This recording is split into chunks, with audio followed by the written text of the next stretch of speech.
What's up, guys? We're gonna have to suffer through some AC going. An undisclosed location in the Midwest. A little nicer than my usual backdrop. My usual ghetto-ass backdrop, as my buddy Willie would say. Joe, man, we gotta make this top notch. What is this shit you got going on? Oh, Jim Fear, my boy Willie. Shout out. This is an introduction for my piece on. It's a radical departure from what I usually do, right? What I write, what I make, is kind of reality-based crime, or whether it's Scorsese or Michael Mann, or in the vein of an Oliver Stone, reality-based in terms of war, Vietnam, or the political situations of his time and so forth.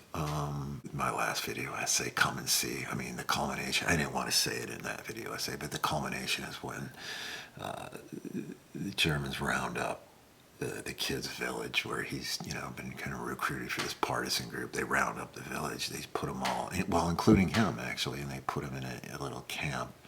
No, excuse me, in a barn, and they burn them to death, and the kid escapes. And I mean, this is a heavy movie. This is my top 10 of all time.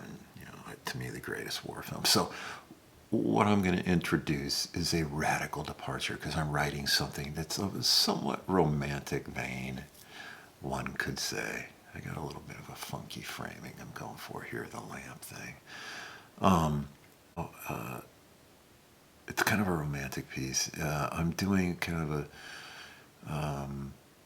a video essay on two films, the similarities of, and that's Heaven Can Wait, a Warren Beatty picture with Julie Christie, and a great cast, Charles Grodin, Diane Cannon, of course, Jack Warden, incredible, and a tremendous cult film, man, a tremendous cult film. You want to talk about cult films? I mean, it's not just horror films, right? It's not just that. It can be, listen, El Topo. I mean, so people try to position that as like a Western. It's like, give me, that's as much of a Western as fucking Goodfellas. I mean, come on, man. It's just a cult fucking classic, though, right? This is a cult film. Somewhere in Time. Christopher Reeve, Jane Seymour, the great Christopher Plummer as well. Amazing, amazing film. I mean, they have a group of people that go to that hotel up in Mackinac Island, the Grand Hotel, whatever it is, up there in the Upper Peninsula of Michigan.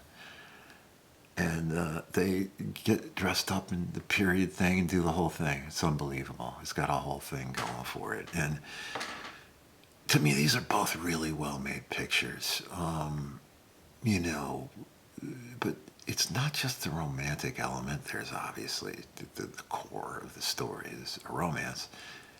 It's also the timeless quality, how they play with time, the idea that love is timeless and can go beyond, the soul, essentially, right, can go beyond the physical world. That's kind of what the themes are of both pictures, which I think is fascinating. And I'll talk in more detail about it as we go on. But just starting with Heaven Can Wait, it's funny because Julie Christie was kind of busting Warren Beatty's balls that listen, Fassbender and these guys are doing these amazing things in Europe, and you're making this little picture filled of tropes, this remake thing.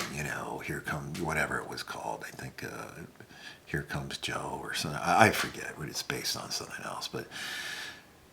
It's like, the more you think about it, it's a really deep picture. I mean, it really is. I mean, that ending really packs a dramatic punch in many ways, because it is. It's kind of like, do we move beyond our physical body, man? Those are the metaphysical questions, are they not? I mean, it's delving into the biggest questions. And, I think Julie Christie was wrong, as much as I love her. I mean, I think it's a much deeper picture than that, although it comes off because of, Warren Beatty, and just because of how well it's done, it's like it comes across very kind of light and fluffy. but it's infinitely more than that.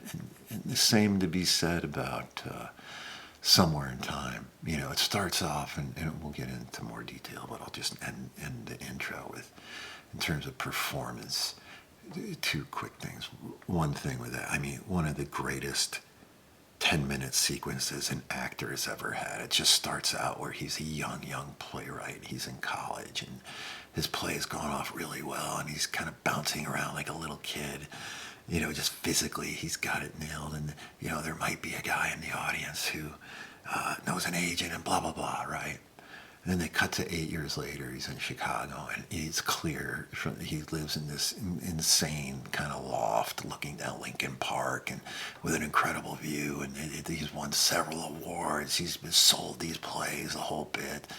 Money's no problem, and yet he's fucking miserable. I mean, it's like an 8.5 minute sequence. It starts in the college and then introduces the woman. Come on, just watch it, okay? But what he does in that short frame of time is just amazing. And as well, in Heaven Can Wait, it's Jack Warden. It just gives an unfucking believable performance, especially at the end. We'll get into that, but when he realizes his friend has kind of gone, his soul might still be there, but he won't remember, and it just, oh God, it breaks your heart. You're just, oh, but yet it gives you that thing, again, metaphysical. What happens? Where do we go? Where does life end for us, really? And it's just fucking deep questions in these two kind of random seeming, kind of studio pictures just thrown out there, which supports my, past thesis that, the death of Hollywood, these films, they just don't exist. They're not making them, but it's worth talking about them still. Anyway, we'll continue. This is the intro to Heaven Can Wait and Somewhere in Time.